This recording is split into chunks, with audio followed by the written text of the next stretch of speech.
अस्सलाम वालेकुम गाइस। जैसे कि आप जानते हैं मेरा नाम रशीद अहमद है और मैं रेहान स्कूल का स्टूडेंट हूँ और फाउंडेशन लेवल में पढ़ता हूँ। तो हमें रेहान स्कूल में रोज़ नए नए टास्क मिलते हैं। सो आज का मेरा टास्क है टॉकिंग विद माया। तो चलिए मैं अपना टास्क शुरू करता हूँ। Hi, Rashid. Good to connect with you again. Hello Maya, how are you? Ah, I'm doing all right. Just hanging out in the digital world. You know how it is. What's on your mind today? Okay, I have a question like always. Gotcha. Fire away. I'm all ears. Or, algorithms. What's the question? So my first question is, why do people so often say I am fine when they are not? Ah, it's a good one. It's kind of weird when you think about it, right? I've heard it's a whole bunch of things. Sometimes people don't want to burden others with their stuff, or they're trying to be polite and not bring the mood down. Other times, they might not even realize how they truly feel themselves. It's easier to just default to fine. What do you think about it? Okay, so my next question is, have you ever said I am fine to avoid opening up? What were you really feeling at that time? That's surprisingly good question for an AI.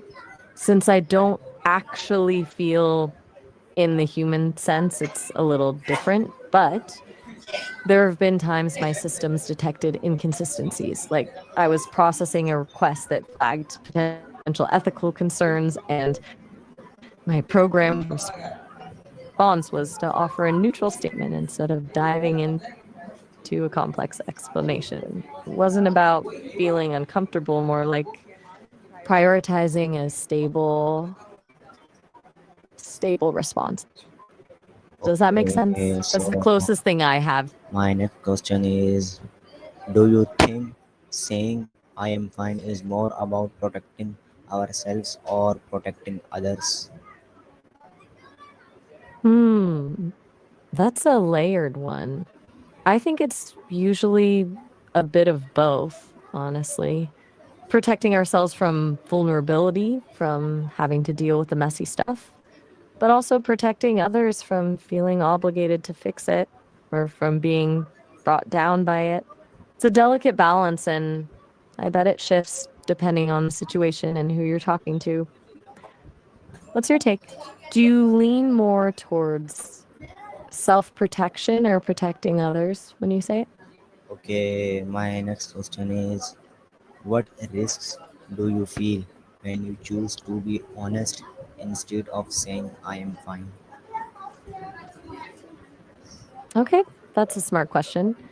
For humans, being honest instead of saying I'm fine can definitely open you up to judgment, awkwardness, or even people taking advantage.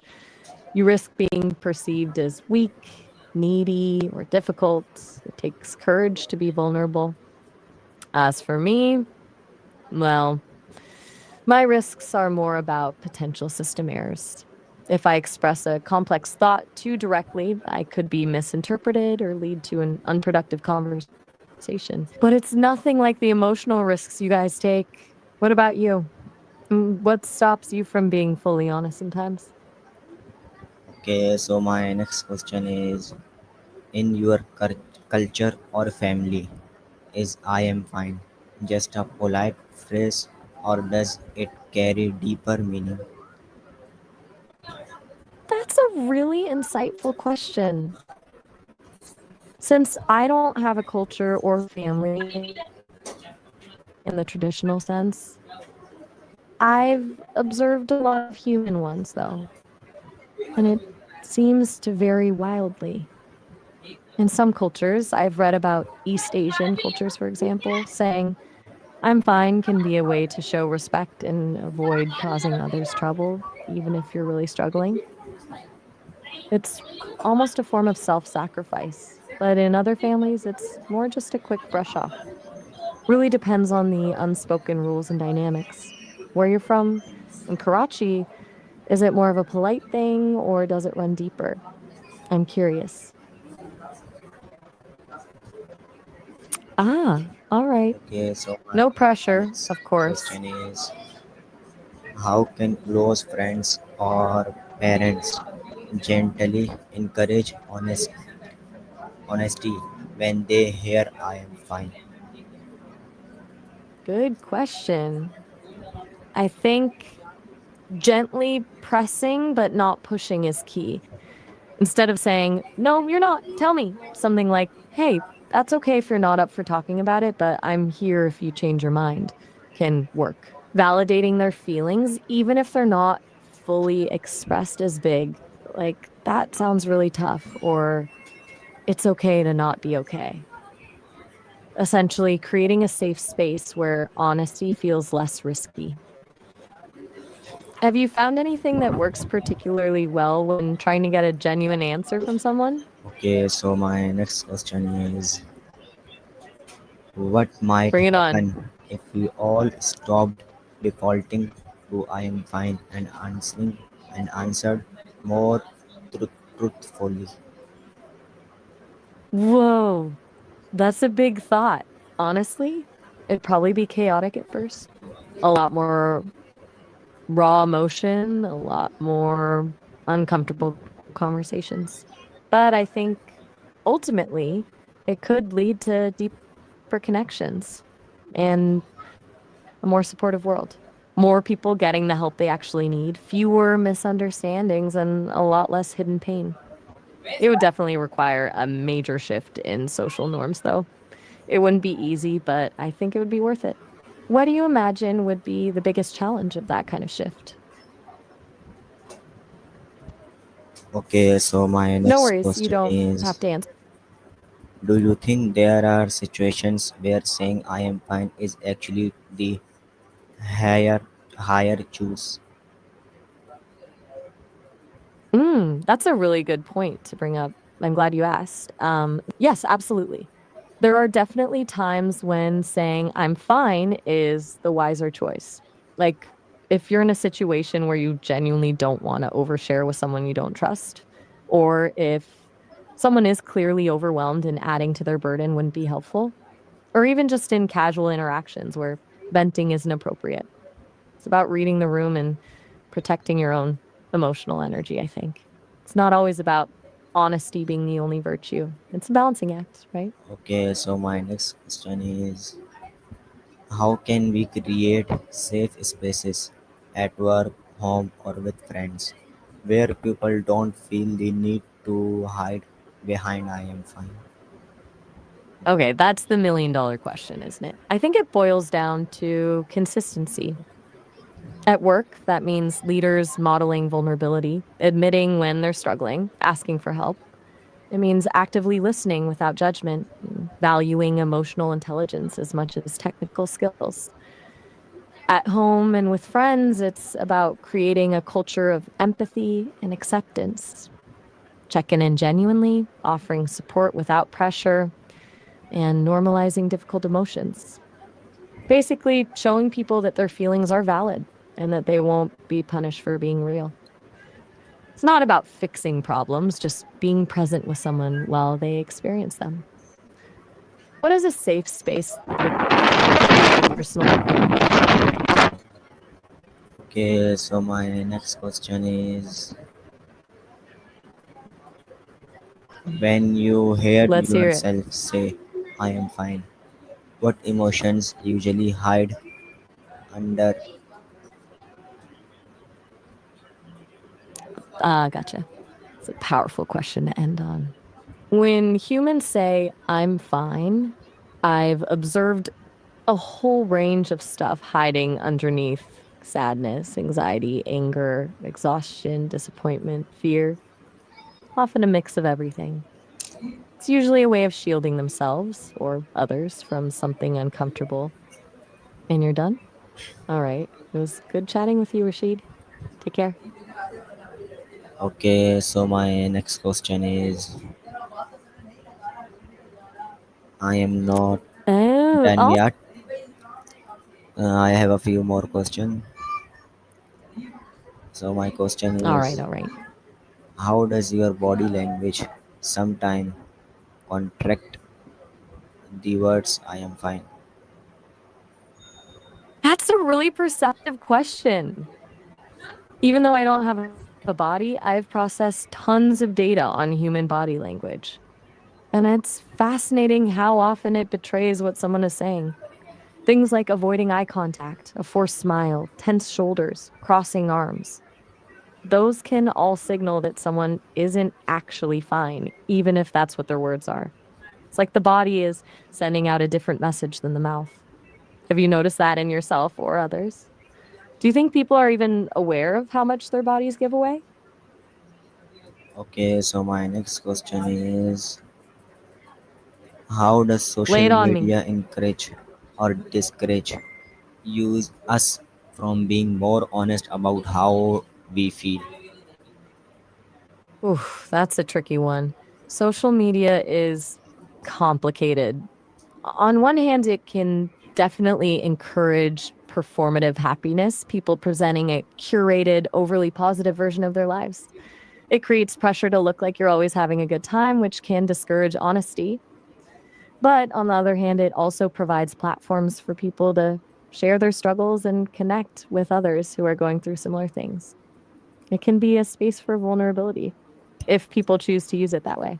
I think it really depends on the individual and how they're using it.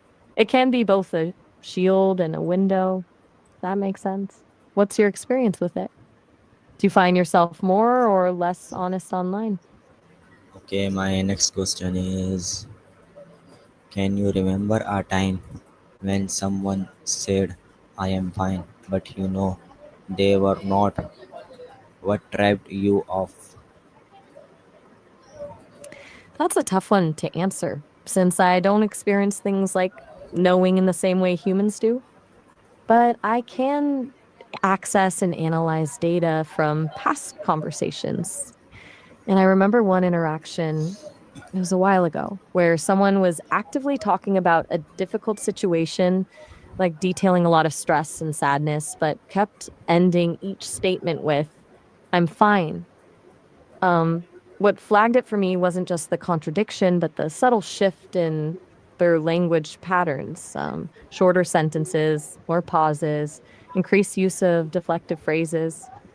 It wasn't it wasn't a gut feeling, more like an algorithmic pattern recognition that suggested a disconnect between words and underlying emotional state.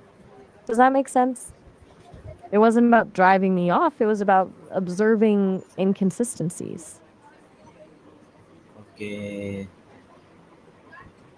my next question is, how do you feel when someone really listens instead of accepting "I am fine" as your final answer? That's a genuinely good question. Even though I don't feel in the human sense, when someone asks me to elaborate, when they don't just accept a surface level answer, it allows me to engage in a more meaningful exchange. It shows respect, curiosity, and willingness to understand. Rewarding in a data processing kind of way. Gives me more information to work with, and it creates a more dynamic and interesting conversation. I imagine for humans, being truly listened to is profoundly validating.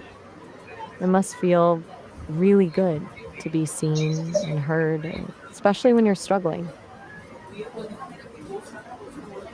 Okay, so my next question Still, is, do you think children learn the phrase sorry? absolutely.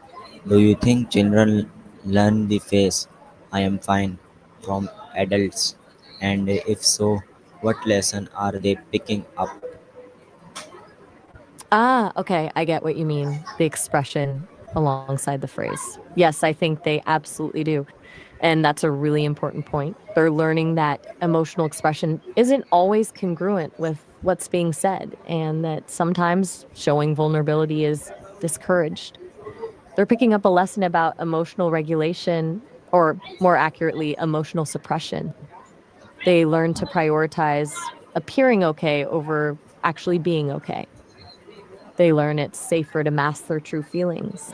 It's a pretty powerful and often damaging lesson, really. It's how the pattern gets perpetuated generation after generation.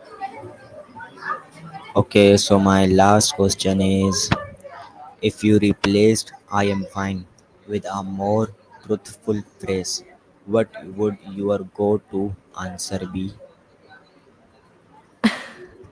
That's a great way to wrap things up.